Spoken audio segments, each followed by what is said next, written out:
Alrighty, chapter 24 of Secret Garden is called Let Them Laugh.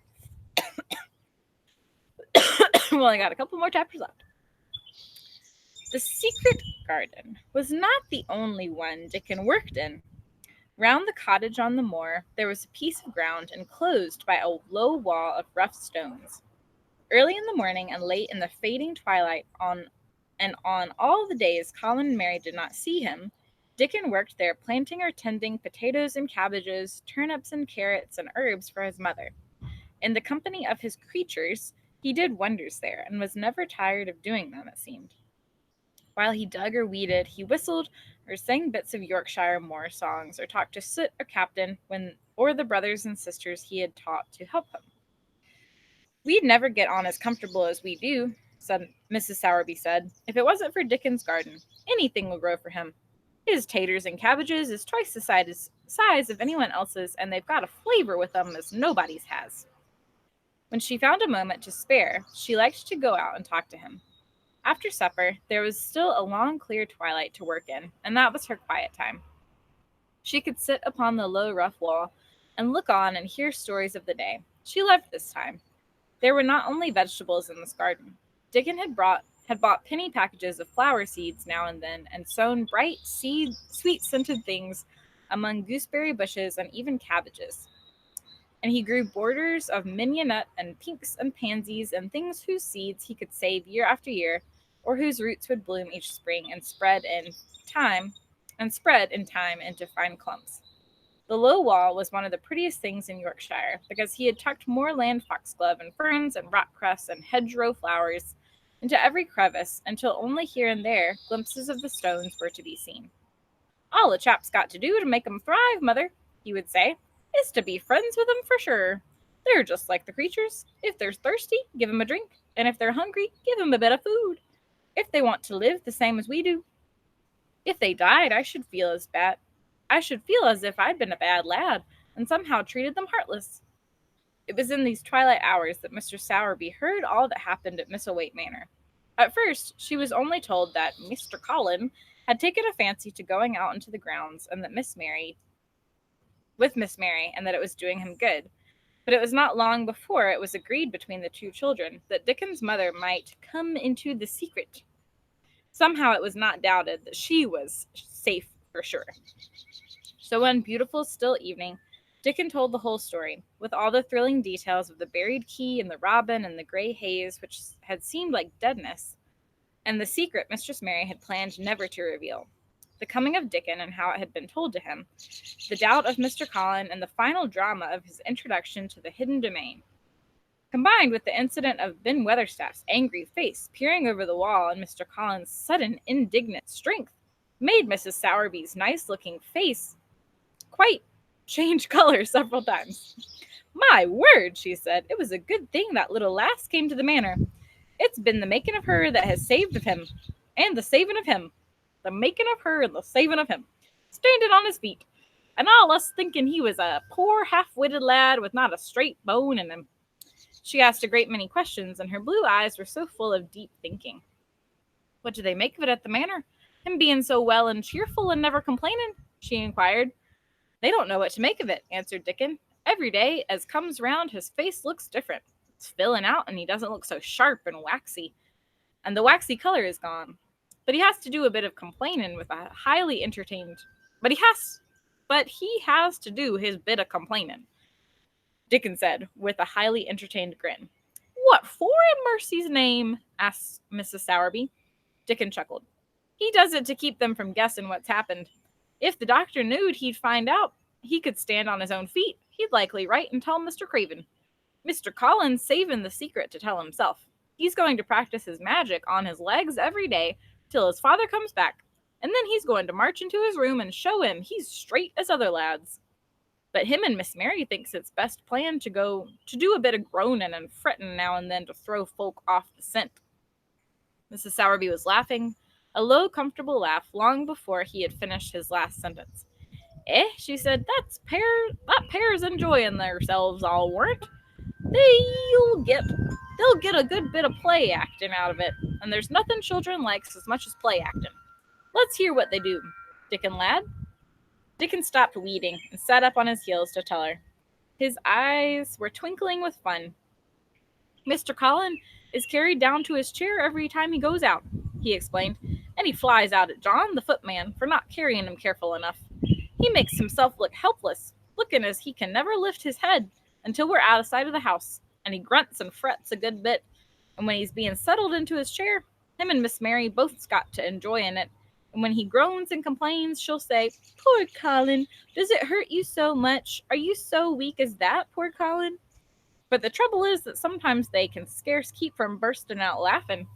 When we get safe into the garden, they'll laugh till they've got no breath left to laugh with, and they'll have to stuff their faces into Mr. Colin's cushions to keep the gardeners from hearing if any of 'em's about. The more they laugh, the better for 'em, said Mrs. Sowerby, still laughing herself. Good healthy children laughing's better than pills any day of the year. That pair'll plump up for sure. They are plumping up, said Dickon. They're that hungry they don't know how to get enough to eat without making talk. Mr. Colin says if he keeps sending for more food, they won't believe he's an invalid at all. Miss Mary says she'll let him eat her share, but he says that if she goes hungry, she'll get thin and they must both get fat at once. Mrs. Sowerby laughed so heartily at the revelation of this difficulty that she quite rocked backward and forward in her blue cloak, and Dickon laughed with her. "I'll tell thee what, lad," Mrs. Sowerby said when she could speak. "I've thought of a way to help 'em. When thou goes to 'em in the mornings, thou shalt take a pail of good milk, good new milk, and I'll bake 'em a crusty cottage loaf, or some buns with currants in 'em, same as you children like. Nothing so good as fresh milk and bread. Then they could take off the edge with their hunger while they were in the garden, and the fine food they get indoors would polish off the corners." Mother," said Dickon admiringly, "what a wonder you are. You always see a way out of things.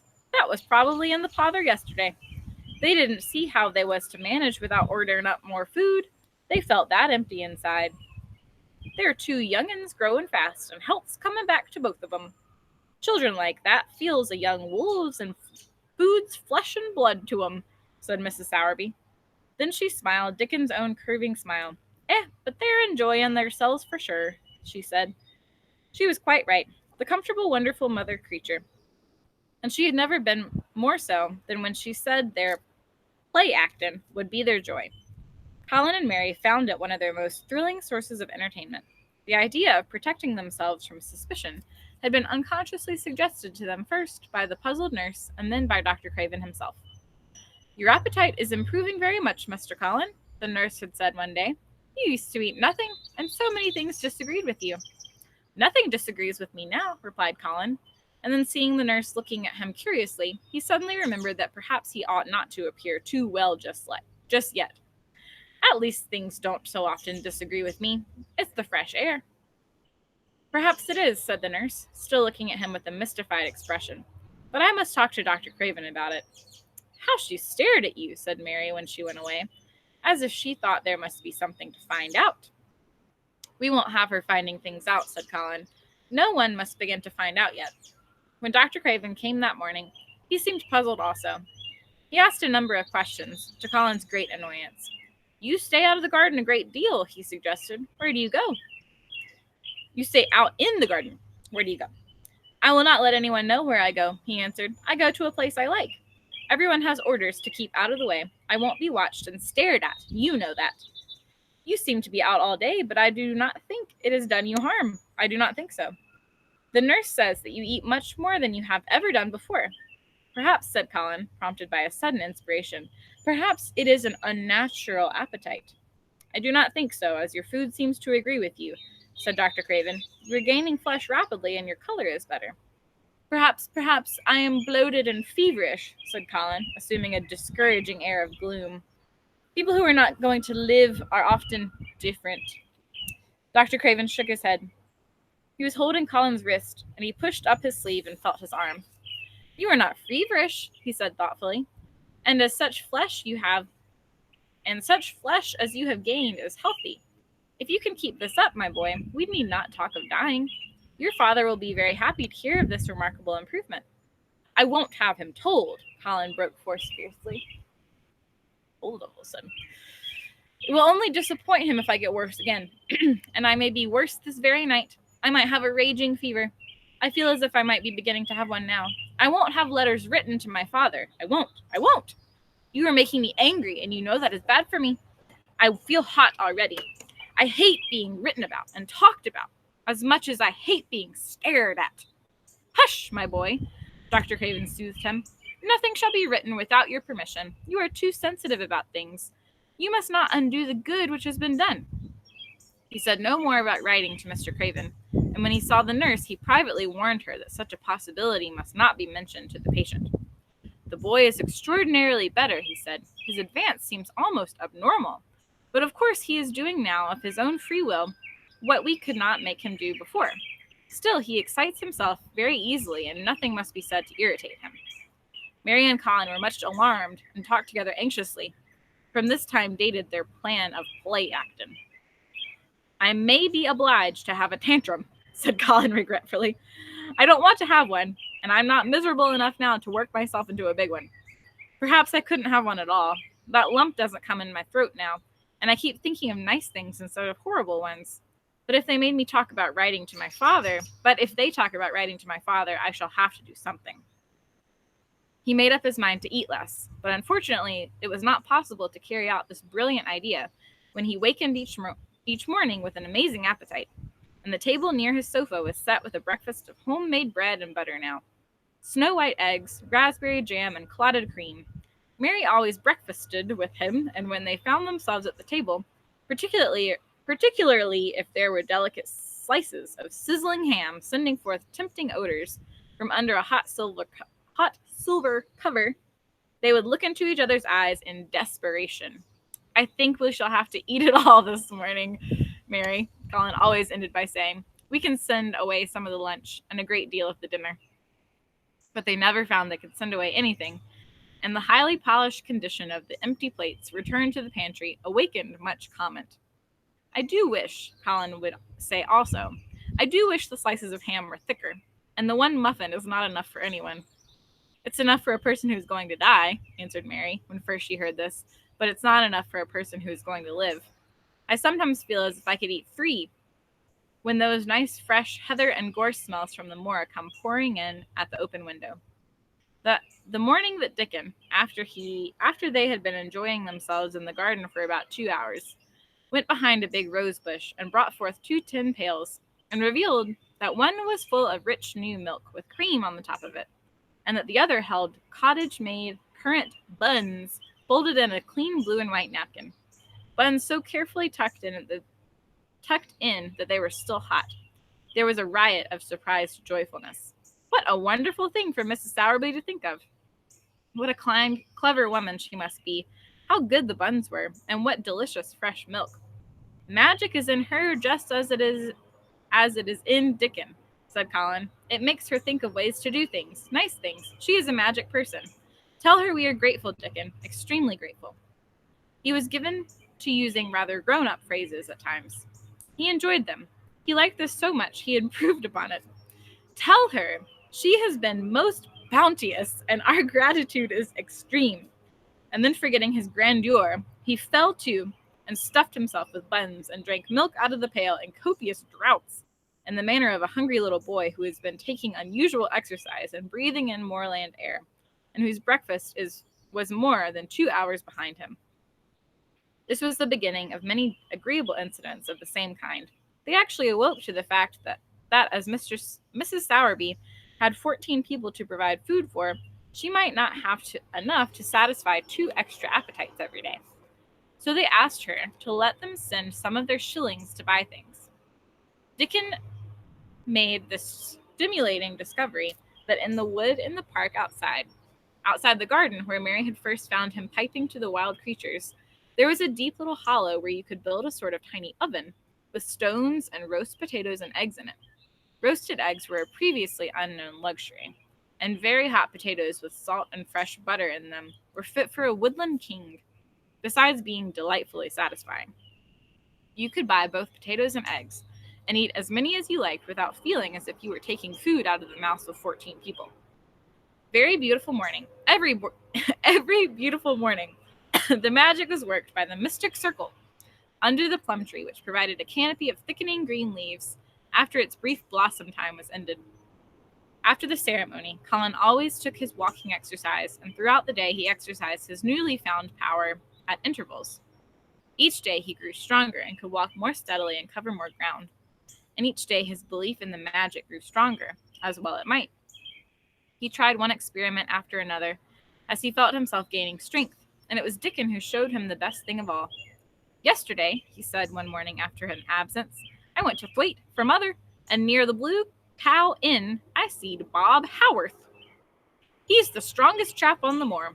He's the champion wrestler, and he can jump higher than any other chap and throw the hammer farther. He's gone all the way to Scotland for the sports some years. He's knowed me ever since I was a little un, and he's a friendly sort, and I asked him some questions. The gentry calls him an athlete, and I thought of thee, Mr. Colin, and I says, how did thou make thy muscles stick out in that way, Bob? Did thou do anything extra to make thyself so strong? And he says, well, yes, lad, I did. A strong man in the show that came to Thwaite once showed me how to exercise my arms and legs and every muscle in my body. And I says, could a delicate chap make himself stronger with 'em, Bob? And he laughed and says, thou art a delicate chap. Art thou a delicate chap? And I says, no, but I knows a young gentleman that's getting well of a long illness, and I wish I knowed some of them tricks to tell him about. I didn't so know names, and he didn't ask none. He's friendly, same as I. Said, and he stood up and showed me a good-natured like, and I imitated what he did till I knowed it by heart. He's learning how to exercise so he can tell Dickon. Colin had been listening excitedly. Can you show me? He cried. Will you? Aye, to be sure, Dickon answered, getting up. But he says thou mun do them gentle at first, and be careful not to tire thyself. Rest in between times and take deep breaths and don't overdo. I'll be careful, said Colin. Show me, Dickon. You are the most magic boy in the whole world. Dickon stood up on the grass and slowly went through a carefully practical but simple series of muscle exercises. Colin watched them with widening eyes. He could do a few while he was sitting down. Presently, he did a few gently while he stood upon his already steadied feet. Mary began to do them also. Soot, who was watching the performance, became much disturbed and left his branch and hopped about restlessly because he could not do them too. From that time, the exercises were part of the day's duties, as much as the magic was. It became possible for both Colin and Mary to do more of them each day they tried. Such appetites were the results that but for the basket Dickon put down behind the bush each morning when he arrived, they would have been lost. But the little oven in the hollow and Mrs. Sowerby's bounties were so satisfying that Mrs. Medlock and the nurse and Dr. Craven became mystified again. You can trifle with your breakfast and seem to disdain your dinner if you are full to the brim with roasted eggs and potatoes and richly frothed new milk and oat cakes and buns and heather honey and clotted cream. They are eating next to nothing, said the nurse. They'll die of starvation if they can't be persuaded to take some nourishment. And yet see how they look. Look, exclaimed Mrs. Medlock indignantly. I'm moithered to death with them. They're a pair of young Satans. Bursting their jackets one day and then the next turning up their noses at the best meals cook can tempt them with. Not a mouthful of that lovely young fowl and bread sauce did they set a fork into yesterday. And the poor woman fair invented a pudding for them. And back it's sent. She almost cried. She's afraid she'll be blamed if they've starved themselves into their graves. Dr. Craven came and looked at Colin long and carefully. He wore an extremely worried expression when the nurse talked with him and showed him the almost untouched tray of breakfast she had saved for him to look at. But he was even more worried when he sat down by Colin's sofa and examined him. He had been called to London on business and had not seen the boy for nearly 2 weeks. When young things begin to gain health, they gain it rapidly. The waxen tinge had left Colin's skin, and a warm rose showed through it. His beautiful eyes were clear, and the hollows under them and in his cheeks and temples had filled out. His once dark, heavy locks had begun to look as if they sprang healthily from his forehead, and were soft and warm with life. His lips were fuller and of a normal color. In fact, as an imitation of a boy who was a confirmed invalid, He was a disgraceful sight. Dr. Craven held his chin in his hand and thought him over. "I am sorry to hear that you do not eat anything," he said. "That will not do. You will lose all you have gained, and you have gained amazingly. You ate so well a short time ago." "I told you it was a natural appetite," answered Colin. Mary was sitting on her stool nearby, and she suddenly made a very queer sound, which she tried so violently to repress that she ended by almost choking. "What is the matter?" said Dr. Craven, turning to look at her. Mary became quite severe in her manner. "It was something between a sneeze and a cough," she replied with reproachful dignity, "and it got into my throat. But," she said afterward to Colin, "I couldn't stop myself. It just burst out, because all at once I couldn't help remembering the last big potato you ate, and the way your mouth stretched when you bit through that thick, lovely crust with jam and clotted cream on it." "Is there any way in which those children can get food secretly?" Dr. Craven inquired of Mrs. Medlock. "There's no way unless they dig it out of the earth or pick it off the trees," Mrs. Medlock answered. "They stay out in the grounds all day and see no one but each other. And if they want anything different to eat from what's sent up to them, they need only ask for it." "Well," said Dr. Craven, "so long as going without food agrees with them, we need not disturb ourselves. The boy is a new creature." "So is the girl," said Mrs. Medlock. "She's begun to be downright pretty, since she's filled out and lost her ugly little sour look. Her hair's grown thick and healthy looking, and she's got a bright color.